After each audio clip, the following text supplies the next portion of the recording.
El término Septuaginta hace referencia al conjunto de escritos que componen la Biblia griega.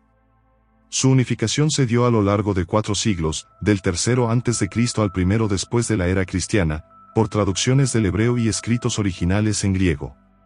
Este nombre fue usado en principio para la traducción griega del Pentateuco, como lo afirma la carta de Aristeas, que aparentemente era un judío alejandrino. Pero más adelante, tal nombre se extendió a la traducción de todo el conjunto de los libros del Antiguo Testamento. Historia y características.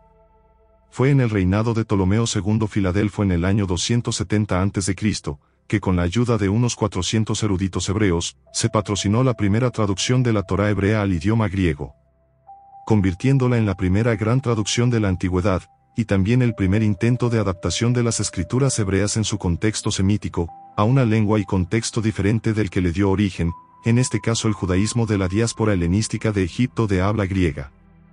Forma parte de la rica aportación literaria y cultural del judaísmo a la literatura helenística, en la que destacan autores como Ezequiel el Trágico, Filón de Alejandría, y otros. De acuerdo con la carta de Aristeas, el rey le pide a Demetrio su bibliotecario, realizar un acuerdo en la que la ley judía sea traducida y agregada a la colección real de libros en Egipto. Para ello, envían una carta a Eleazar, el sumo sacerdote judío de Jerusalén que vivió entre el 260 y 245, pidiéndole ayuda para traducir la Torá. 72 ancianos, 6 de cada una de las 12 tribus de Israel, fueron escogidos como traductores y enviados a Egipto, llevando con ellos una hermosa copia de la ley. Aristeas enlista los nombres de los traductores, pero por alguna razón el número original de los 72 es redondeado a 70, de donde proviene el nombre de la colección de escritos. Al llegar a Alejandría, Ptolomeo II les ofreció un banquete de 7 días, en el que la sabiduría de cada uno de los traductores fue probada con preguntas del propio rey. Después de esto, el monarca les proveyó alojamiento cerca del mar, probablemente en la isla de Faros, la misma en la que se encontraba una de las 7 maravillas del mundo antiguo. Al cabo de 72 días, los traductores completaron su trabajo por separado, dado que era parte de la prueba de exactitud textual de la obra, la cual fue aprobada por toda la congregación judía en Alejandría, por la gran semejanza que guardaban los textos. De esta manera, la Septuaginta se empezó a compilar en Egipto a mediados del siglo III a.C., con la Torá o Pentateuco, y el resto del Antiguo Testamento no se tradujo sino hasta el siglo II después de Cristo. Hipótesis sobre su origen.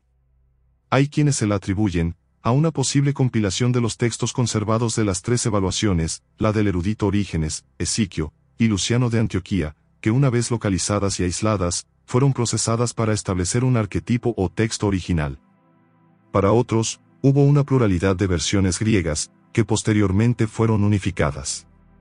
Para defender estas posturas, se presentan las citas en el Nuevo Testamento y en el Libro de los Jubileos, así como los descubrimientos de Qumrán, que han sido un apoyo fundamental de la primera hipótesis.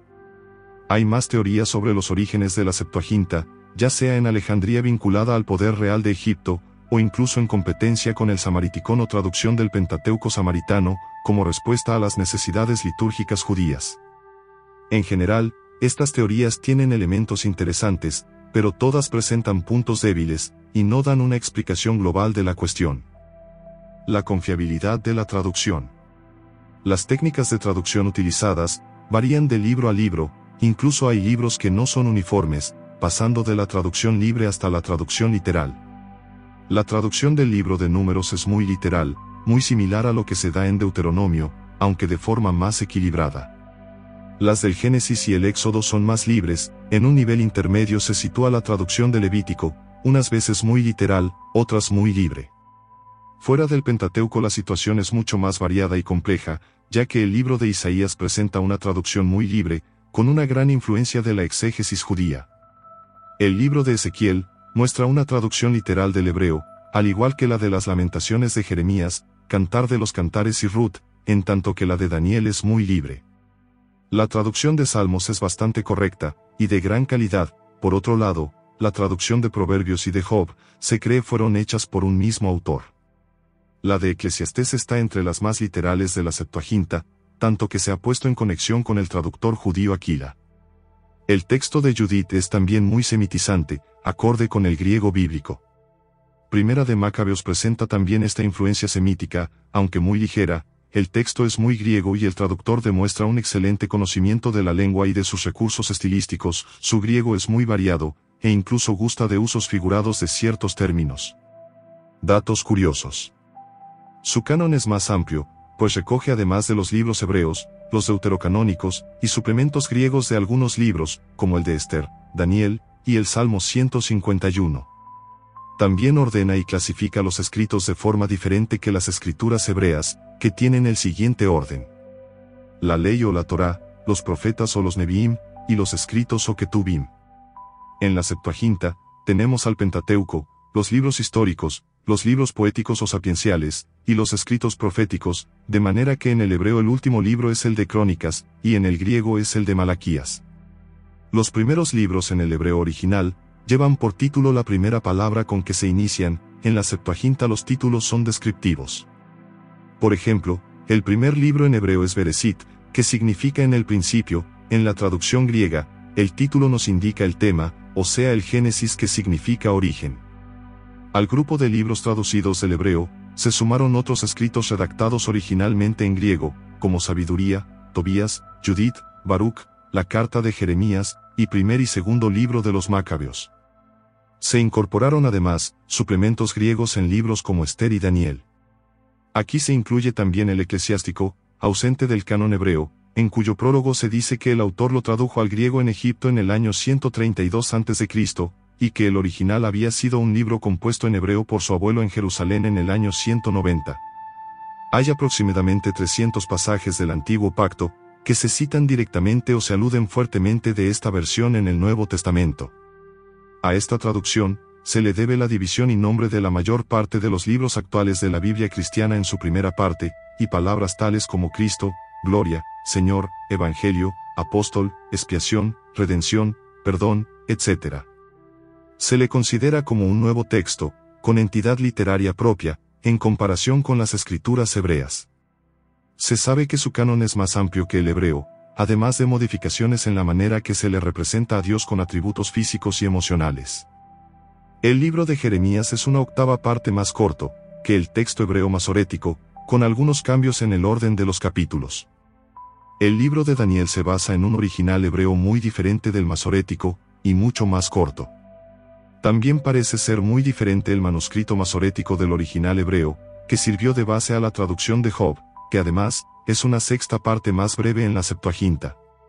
Hay además, textos duplicados en el libro del Éxodo, Deuteronomio, Josué, Jueces, Habacuc, Esdras, Daniel, Esther, y el libro de los Reyes.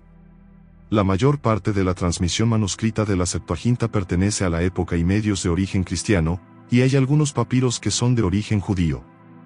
Se cree que fue entre el año 70 y 135 después de Cristo, que se dio la sustitución del rollo por el códice o libro, fundamental para la historia textual de la Biblia en el cristianismo, frente al judaísmo que continúa con el uso del rollo.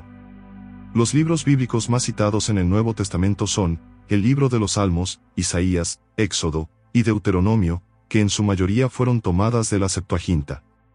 Ante el uso mixto que tuvo esta traducción griega, dentro de la comunidad cristiana y judía surgieron varias revisiones, con el fin de consolidar su propio canon. Del lado judío, se tiene el registro del traductor Aquila, Símaco, y Teodosión, que tuvieron como fin acercar la Septuaginta a los textos hebreos más antiguos. Por otro lado, se sabe de los comentarios de Luciano de Antioquía, las críticas de Esiquio de Alejandría, y las obras del erudito cristiano Orígenes, como la famosa Exapla, en donde trató de purgar los errores que creía que había en la Septuaginta, las corrupciones, y la diversidad textual de su época, para dotar a los cristianos de un instrumento adecuado para sus discusiones con los judíos. Por último, se piensa que fue la misma Exapla de Orígenes, que utilizó Jerónimo de Estridón, para la creación de la Vulgata en latín, a finales del siglo IV después de Cristo. Si el contenido te ha gustado, te invito a que te suscribas al canal y actives el botón de las notificaciones, para futuras entregas. Muchas gracias por ver el video.